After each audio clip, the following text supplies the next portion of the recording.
आइए जानते हैं आज की प्रमुख अंतर्राष्ट्रीय खबरों को। उससे पहले एक नजर आज के हेडलाइंस पे। महाराष्ट्र की भंडारा आयुध फैक्ट्री में विस्फोट, इकाई की छत ढही।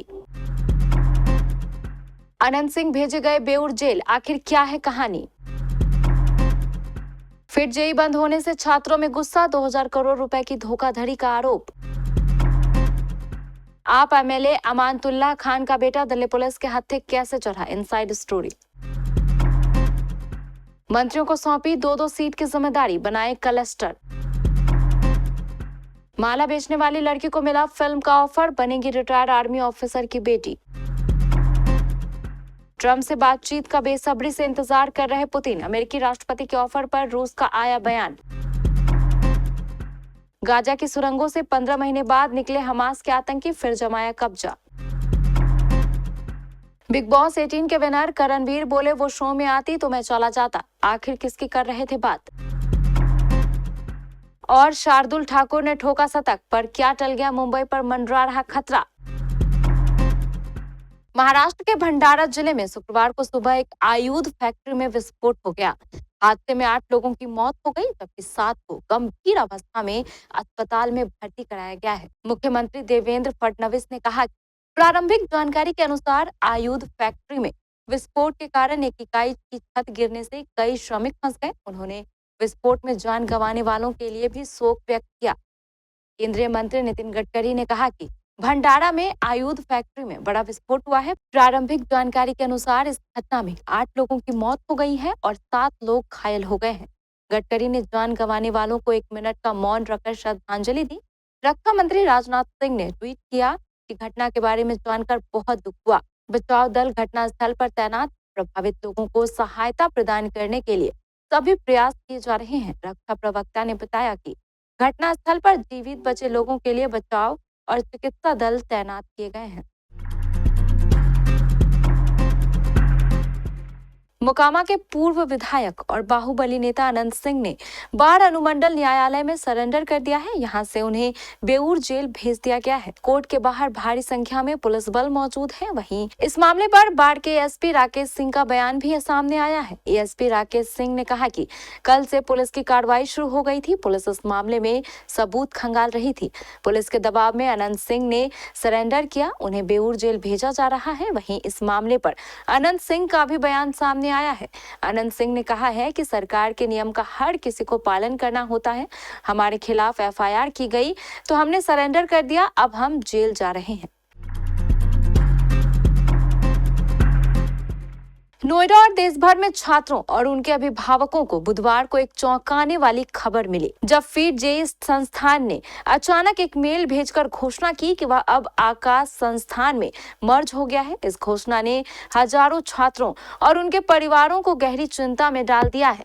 फीड जेई के नोएडा सेक्टर 62 स्थित सेंटर में पढ़ने वाले छात्रों और अभिभावकों को चिंता में डाल दिया है और नोएडा सेक्टर 62 स्थित इस संस्थान में पढ़ने वाले बच्चों के अभिभावकों ने थाना 58 में शिकायत दी है। पेरेंट्स का आरोप है कि अभी तक सिर्फ आश्वासन मिला है और हमारी एफआईआर दर्ज नहीं की गई है।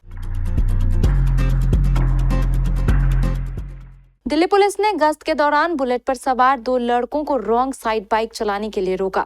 बुलेट में मॉडिफाइड साइलेंसर लगा था, जिससे तेज आवाज निकल रही थी। इतना ही नहीं, वे बाइक को टेढ़े मेढ़े तरीके से चला रहे थे।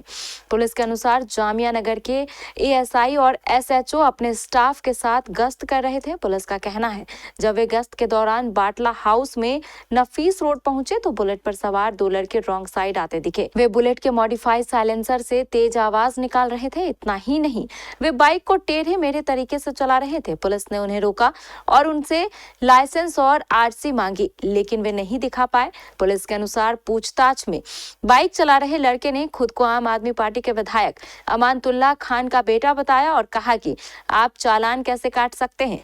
उन्होंने पुलिस के साथ दुर्व्यवहार किया और आरोप लगाया कि पुलिस ऐसा इसलिए कर रही है क्योंकि वह आप विधायक के बेटा हैं।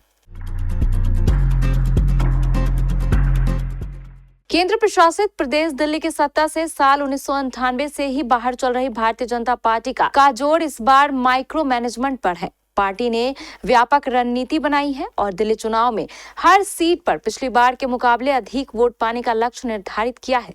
बड़े नेताओं को चुनाव प्रचार के लिए मैदान में उतारने के साथ ही जिस विधानसभा क्षेत्र में जिस राज्य के लोगों की आबादी अधिक है उस इलाके में प्रचार के लिए संबंधित राज्य के नेताओं की टोली को जिम्मेदारी बीजेपी ने सौंपी है। बीजेपी ने दिल्ली चुनाव के लिए हर बूथ का विश्लेषण कर क्षेत्रवार ब्यौरा तैयार कर ऐसे मतदाताओं को चिन्हित किया जिनकी जड़ें दूसरे राज्यों या शहरों में है। बीजेपी की ओर से उन शहरों के पार्टी नेताओं से इन मतदाताओं से संपर्क करने और कमल निशान पर वोट करने की अपील करें। ऐसे मतदाताओं से भी बीजेपी संपर्क कर रही है जिनके नाम दिल्ली की मतदाता सूची में दर्ज है और वे कोरोना काल में दिल्ली से अपने गांव चले गए हैं। फुटपाथ पर रुद्राक्ष की माला बेचने वाली मोनालिसा को फिल्मों में काम करने का ऑफर मिला है। फिल्मकार सनोज मिश्रा ने अपनी आने वाली film the diary of Manipur में बतौर लीड एक्ट्रेस काम करने का ऑफर दिया। मोनालिसा और उसके परिवार ने फिल्म करने पर सहमति जताई है। इस फिल्म में मोनालिसा रिटायर्ड आर्मी ऑफिसर की बेटी का रोल अदा करेंगी। इस फिल्म की शूटिंग पूर्वोत्तर भारत में अलग अलग जगहों पर अप्रैल से जून तक होगी। ये फिल्म अक्टूबर या नवंबर में रिलीज होगी। शूटिंग से पहले 3 महीने तक मोनालिसा को मुंबई में एक्टिंग की ट्रेनिंग दी जाएगी। मोनालिसा और उसके पिता महाकुंभ में प्रशंसकों द्वारा लगातार परेशान किए जाने की वजह से अपने घर मध्य प्रदेश के महेश्वर चले गए। फिल्म डायरेक्टर सनोज मिश्रा और उनकी टीम 2 दिन बाद महेश्वर पहुंचकर मोनालिसा और उनके परिवार वालों से मुलाकात करेंगे। महेश्वर में ही उनके साथ साइनिंग कॉन्ट्रैक्ट किया जाएगा। रूस के राष्ट्रपति व्लादिमीर पुतिन अमेरिका के राष्ट्रपति डोनाल्ड ट्रंप के साथ बातचीत करने के लिए तैयार हैं, लेकिन रूस अब वॉशिंगटन से इस संबंध में पुष्टि का इंतजार कर रहा है। ये जानकारी क्रेमलिन प्रवक्ता द्रिमेदी पेस्कोव ने दी। डोनाल्ड ट्रंप ने गुरुवार को कहा था कि वह पुतिन से जल्द मिलना चाहते हैं ताकि यूक्रेन के साथ चल रहे युद्ध को समाप्त किया जा सके। उन्होंने परमाणु हथियारों में कटौती पर भी काम करने की इच्छा जताई। बता दें कि रूस और यूक्रेन का युद्ध 24 फरवरी 2022 को शुरू हुआ था और जल्द ही इस युद्ध को 3 साल हो जाएंगे। ट्रंप ने कहा था कि मैं वास्तव में चाहता हूं कि मैं राष्ट्रपति पुतिन से जल्द मिल सकूं ताकि उस युद्ध को समाप्त किया जा सके। इजराइल की सेना ने करीब 15 महीने तक पूरे गाजा को बमों की बारिश पाट दिया। इजरायली बमबारी से पूरा गाजा खंडहर में तब्दील हो गया है। इस लड़ाई में इजरायली सेना ने हमास के कई कमांडरों समेत हजारों आतंकियों को मार गिराया। इजराइल को लगा कि गाजा से हमास का खात्मा हो गया है और वहां पर अब एक नई सरकार बनाई जाएगी। हालांकि ऐसा होता नहीं दिख रहा है। अब इजराइल के साथ सीज फायर के बाद हमास के आतंकी फिर से सुरंगों से निकल आए हैं। यही नहीं, हमास के आतंकी एकदम साफ यूनिफॉर्म में हैं और उनके पास हथियारों का पर्याप्त जखीरा भी मौजूद है। वे अब ट्रकों और गाड़ियों में सवार होकर गाजा की सड़कों से निकल रहे हैं और पूरे क्षेत्र पर एक बार फिर से कब्जा जमा लिया है। हमास के लड़ाके अब पूरे गाजा में अपने झंडे लहरा रहे हैं और कथित जीत का जश्न मना रहे हैं। हमास के फिर से कब्जा जमाने के बाद गाजावासी भी हैरान हैं। अब वे समझ नहीं पा रहे हैं कि युद्ध के बाद गाजा कैसा होगा। साथ ही इससे यह भी सवाल उठ रहा है कि क्या कभी इजरायली सेना हमास को खत्म करने में सफल होगी या नहीं। वहीं इजराइल ने ऐलान किया है कि हमास के पूर्ण खात्मे तक यह लड़ाई जारी रहेगी। सीज फायर के ऐलान के बाद से ही हमास के लड़ाके यह दिखाने की जी तोड़ कोशिश कर रहे हैं कि उनका गाजा पूरा कंट्रोल है। करणवीर मेहरा ने बिग बॉस 18 में शानदार गेम खेलते हुए शो की ट्रॉफी अपने नाम की। वह शो में किसी के सामने भी कमतर साबित नहीं हुए। लेकिन हाल ही में करणवीर मेहरा ने एल्विश यादव के पॉडकास्ट पर बताया कि अगर शो में वो दोनों आ जाती तो वह शो छोड़कर बीच में ही चल देते। जिन 2 लोगों की बात करण कर रहे हैं वह कभी करण की जिंदगी का अहम हिस्सा रहे थे। हाल ही में करणवीर मेहरा एल्विश यादव के पॉडकास्ट पर अपनी निजी जिंदगी पर बात करते हुए नजर आए। करण कहते हैं अगर शो में उनकी पूर्व पत्नियां शामिल होती तो वह शो बीच में ही छोड़कर चले जाते। वह कहते हैं कि दोनों ही बहुत स्ट्रांग महिलाएं हैं, उनसे मुकाबला करना आसान नहीं है। रणजी ट्रॉफी के छठे राउंड में दिल्ली मुंबई जैसी टीमों का प्रदर्शन खराब रहा।